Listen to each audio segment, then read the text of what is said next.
구원을 받았을까요? 제가 이런 질문을 하게 되면은 그게 무슨 질문일까 상당히 어색하게 느껴질 수 있습니다. 우리가 바울의 구원을 의심한 적이 없었고 서신에서 이미 그의 주님에 대한 믿음과 삶의 추구점에서 구원받은 수많은 증거를 보여주었기 때문에 그렇습니다. 감옥에 갇혔든지 사람들로부터 괴로움을 당했든지 심지어 죽음의 문턱을 넘나들면서도 오직 일편단심 주님이 영광을 받으시고 복음이 확장되고 성도들의 믿음이 성장하는 것만이 바울 사도의 기쁨이었습니다. 구원받은 성도가 아니고서는 이렇게 살 수가 없을 겁니다. 구원받은 성도를 다른 말로 천국 시민권을 소유한 사람이라고 표현할 수 있습니다. 바울 사도는 3장 20절에서 그 점을 밝힙니다. 우리의 시민권은 하늘에 있는지라 거기로부터 구원하는 자 곧 주 예수 그리스도를 기다리노니 했습니다. 바울 사도가 시민권에 대한 말을 한 이유가 있습니다.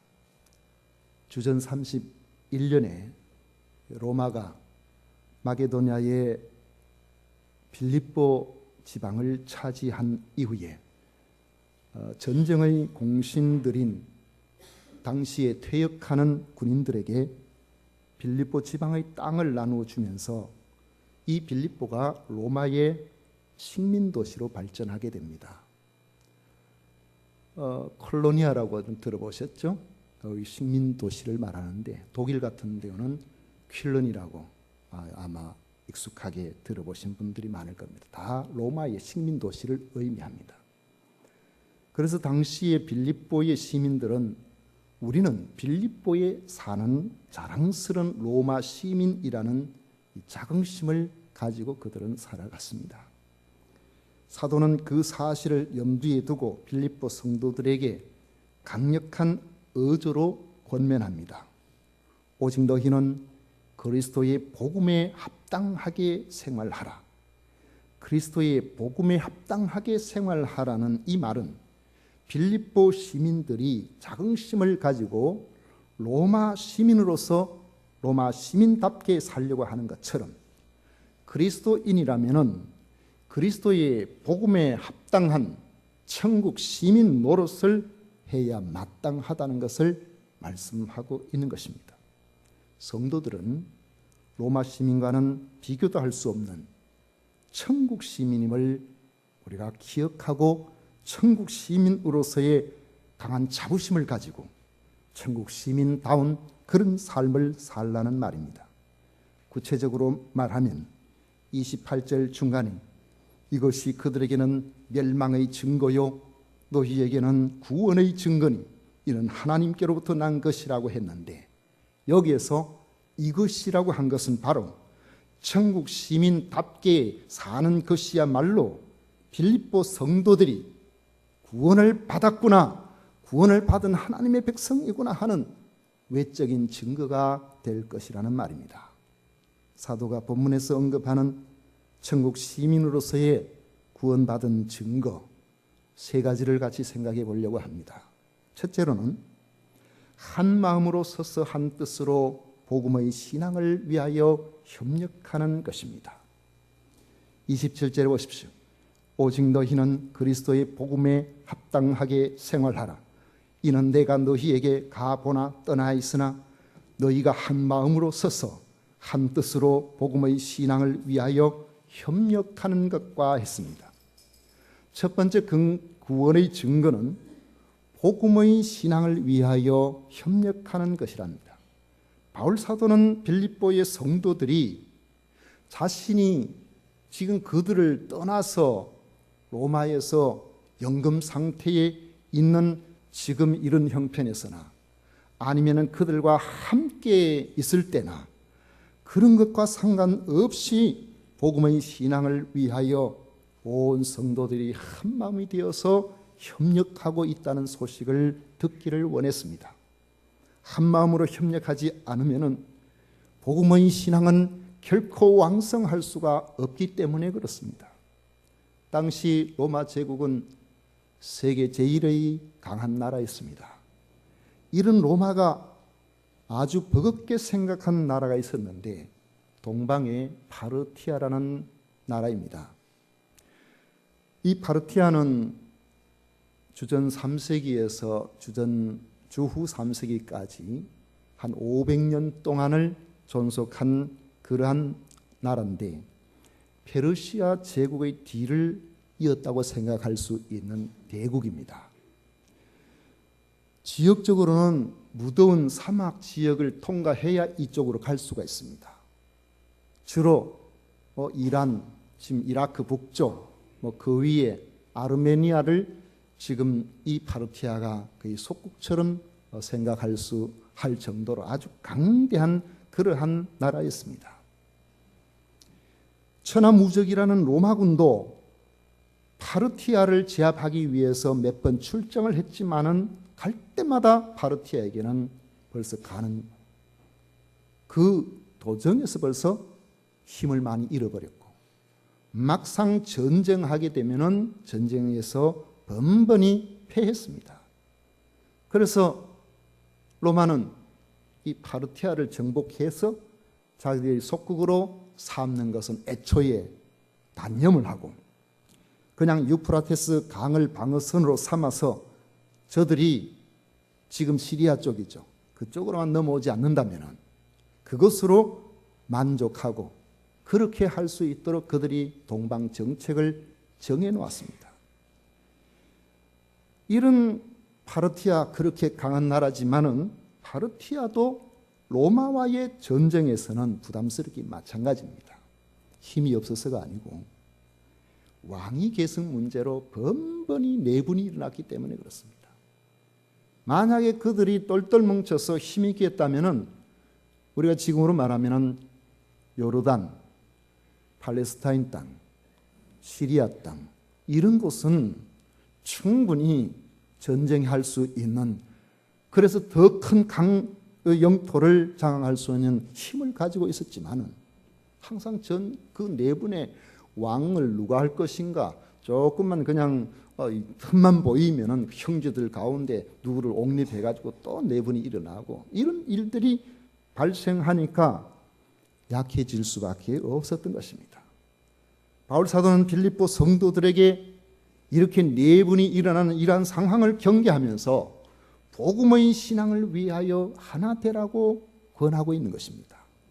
한 마음으로 서서 했습니다. 한 마음으로 선다는 것은 한 마음으로 굳건하게 서서 자기가 머물러 있는 바로 그 진지를 사수한다는 뜻입니다.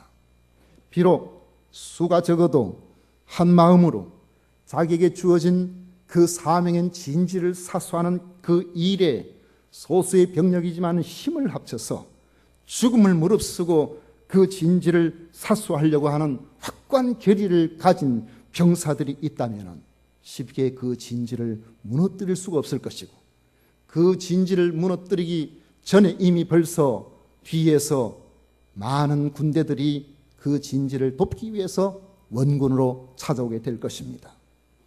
복음의 진리를 도전하고 위협하는 대적들이 아무리 교회를 흔들어도 의연하게 자기 자리를 지키려고 하는 성도들이 있다면 복음의 신앙은 위축되지 않습니다.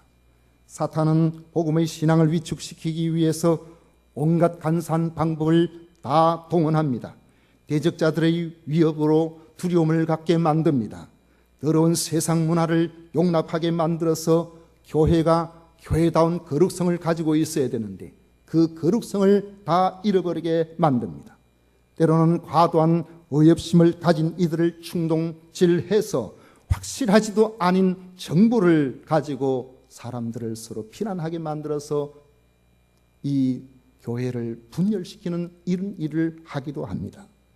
교회는 이런 일에 휩쓸려 버리면 모두가 패배자가 되고 교회는 위축될 수밖에 없도록 되어 있습니다.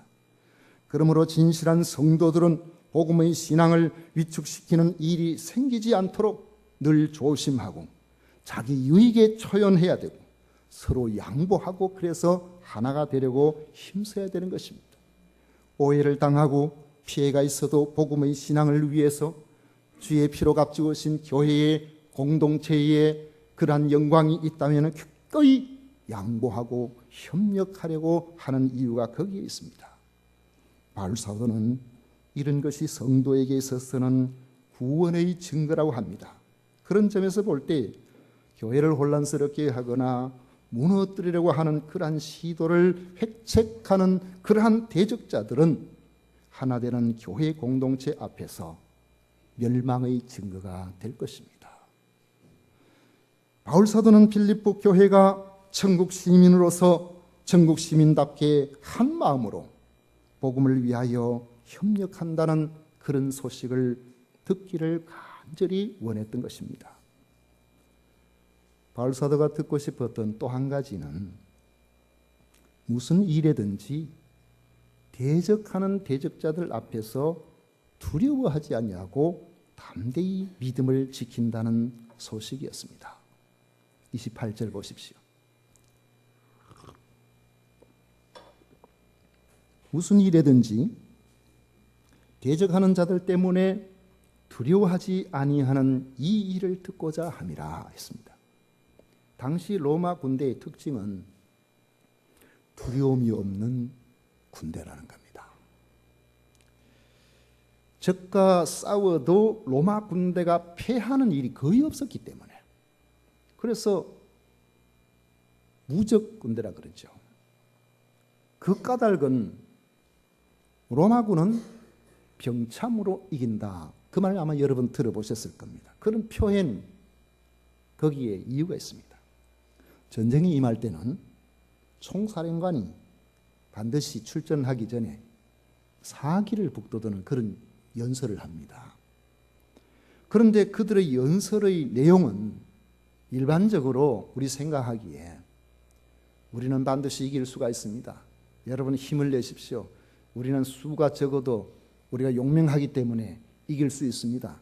여러분 힘을 내십시오. 뭐 이렇게 정신적인 요소를 강화시키고 사기를 북돋우는 이런 이야기 할 것 같지만은 로마군의 총사령관은 그렇게 말하지 않았다고 합니다. 로마군의 총사령관은 정신적인 요소보다 실제적으로 우리가 이길 수밖에 없는 그런 부분을 갖고 있기 때문에 여러분은 이 전쟁에 나가면은 반드시 이기도록 되어 있답니다. 바로 그걸 강조하는 거죠. 우리의 군사는 저들보다 많습니다.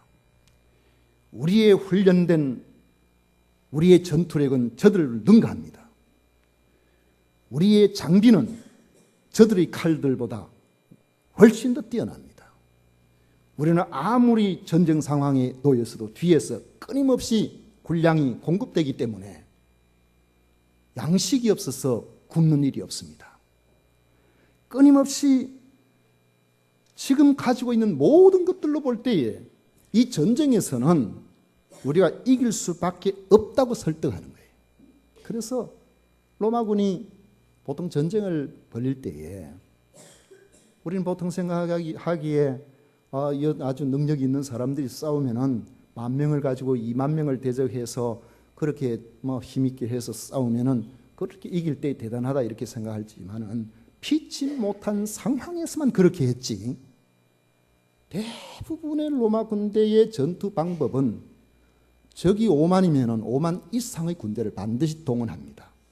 무기도 좋고 양식도 충분하고 모든 것이 다 갖춰져 있는데도 전쟁을 서두르지 않는 거예요.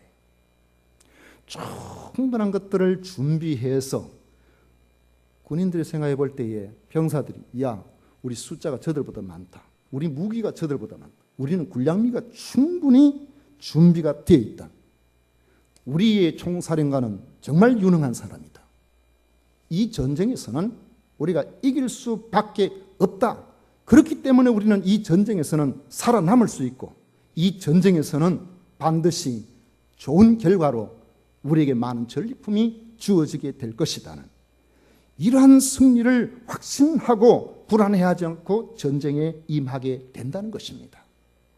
여러분, 패하거나 죽을지도 모른다는 두려움을 가진 병사들과 우리는 반드시 이기고 살아남게 되어 있다는 확신을 가진 병사들로 구성된 군대 가운데 어디가 강하겠습니까?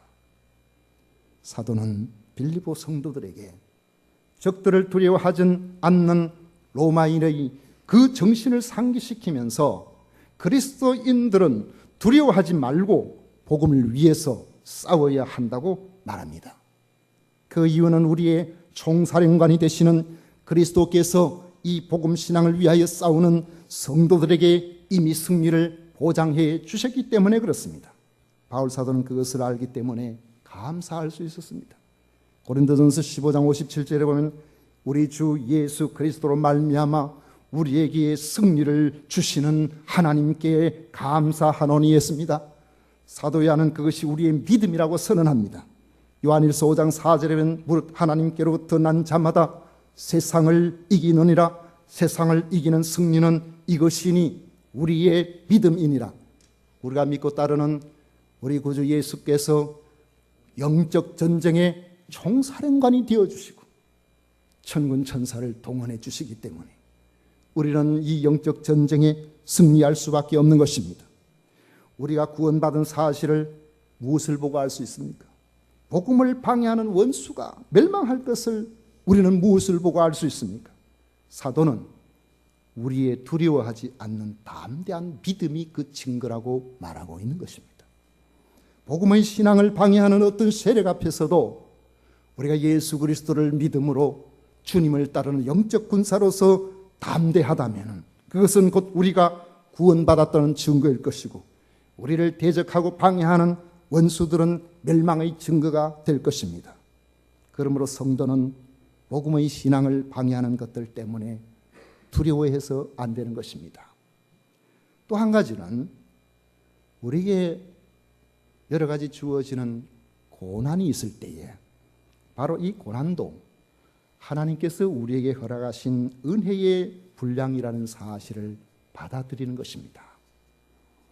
29절 말씀에 보면 그리스도를 위하여 너희에게 은혜를 주신 것은 다만 그를 믿을 뿐 아니라 또한 그를 위하여 고난도 받게 하려 하심이라 했습니다. 그리스도인들에게 주신 주님의 은혜는 믿고 구원받는 것뿐만이 아니라 주님을 위하여 고난도 받게 하시는 것이라는 거죠. 고난, 이거 성도에게서는 피할 수 없는 것입니다. 왜 피할 수 없을까요? 예수님 믿는 이들은 예수님 믿는 것 때문에 가지는 고통의 분량이 있기 때문에 그렇습니다. 손해보는 그런 분량이 있어요. 우리가 참된 그리스도인으로 살려면 주를 위해서 억울한 일을 만나도 다 해명하지 못하는 그런 상황이 있습니다. 우리가 주를 믿는 그런 사람으로 살려면 똑같은 상황이라도 우리가 억울하게 오해를 당하는 그런 일들도 있을 수가 있습니다. 우리가 그리스도인이기 때문에 다른 사람들 같으면 아무런 문제가 되지 않는 그런 일들이 우리들에게는 문제가 되고 많은 사람들에게 따돌림을 당할 수 있는 그런 상황이 올 수가 있습니다. 어떤 사회가 다 뇌물이 주어지는데 우리는 그 마땅치 않습니다. 그렇게 해서는 안 됩니다. 해보세요. 그 사회에서 왕따가 되잖아요. 우리는 일반적으로 사는 사람들이 그 물결 속에서 그렇게 흘러갈 때는 별 일이 아닌데 그 물결을 거슬러 가야 될 상황이 발생할 때는 언제나 고난이 오게 되어 있습니다. 그래서 그리스도인답게 살기 위하여서 힘쓰고 애쓰다가 고난이 올 때는 그게 바로 우리에게서는 구원받은 증거라고 그렇게 생각하면 되는 겁니다. 믿다가 낙심하는 이들은 대부분 고난의 분량이 있다는 사실을 미리 생각하지 못한 경우입니다. 예수를 믿으면 하는 일 다 잘 되고 만사형통할 줄 알았는데 구원받은 성도에게 주님을 위하여 고난도 받아야 한다니까 구원은 받고 복은 받아도 손해는 안 보고 싶은 것이 우리 아닙니까? 국가의 안위 속에서 우리가 그 안에 누릴 걸 다 누리고 싶지만은 세금은 안 내고 싶고 나라를 지키는 국방의 의무는 안 하고 싶어 하는 그런 심리하고 비슷하죠. 로마 시민 노릇하라, 천국 시민 노릇하라. 그 말은 뭡니까?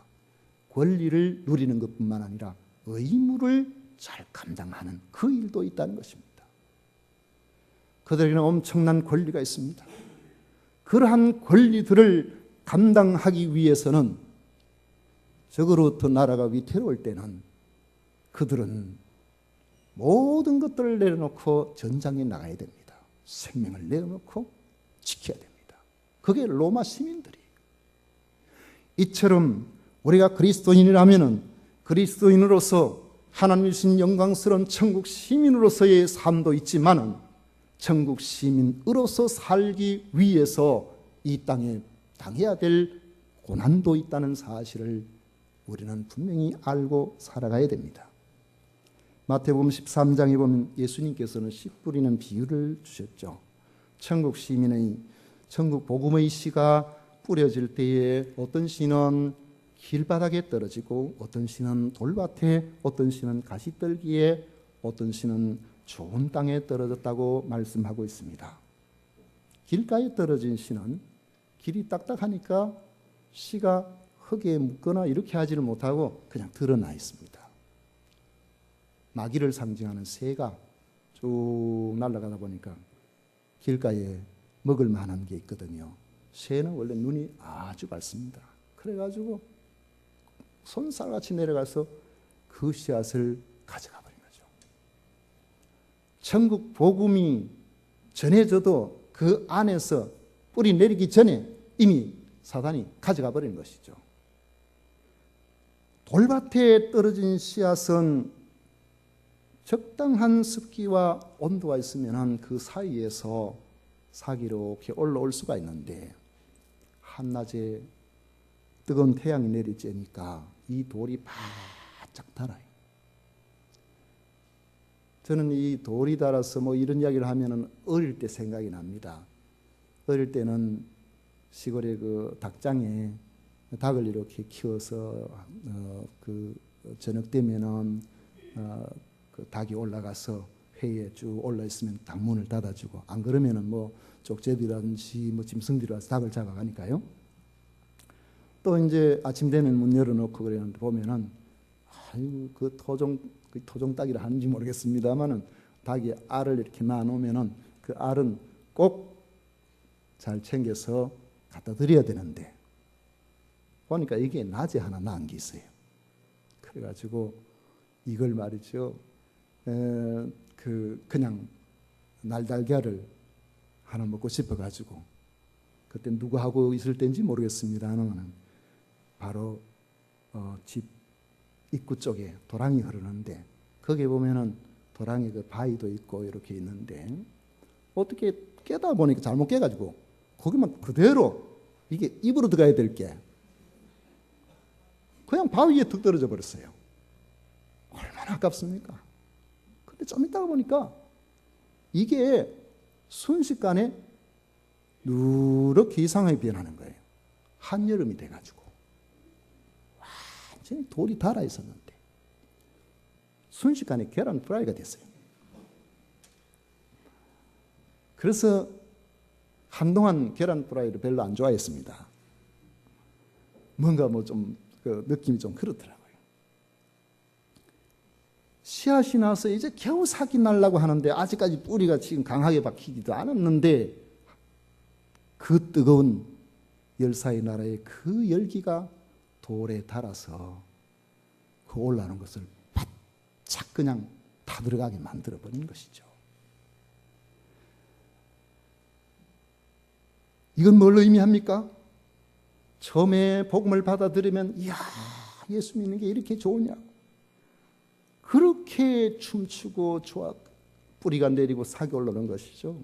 그렇게 하던 사람이 순식간에 주변에서 예수님을 믿는 사람들을 못 믿게 하고 협박하고 가족들이 이웃들이 직장에서 막 이렇게 하니까 아이고 예수 믿다 큰일 나겠구나 두려워서 포기하는 것을 말하는 것입니다. 가시떨기에 떨어진 씨앗은 사기나고 자라긴 합니다. 그러나 주변의 가시떨기가 왕성하니까 뿌리에서 영양분을 제대로 공급을 받지를 못한다. 서로 뒤얽혀가지고 이게 제대로 자라지를 못하는 것이죠. 결국에는 말라 죽는다고 했습니다.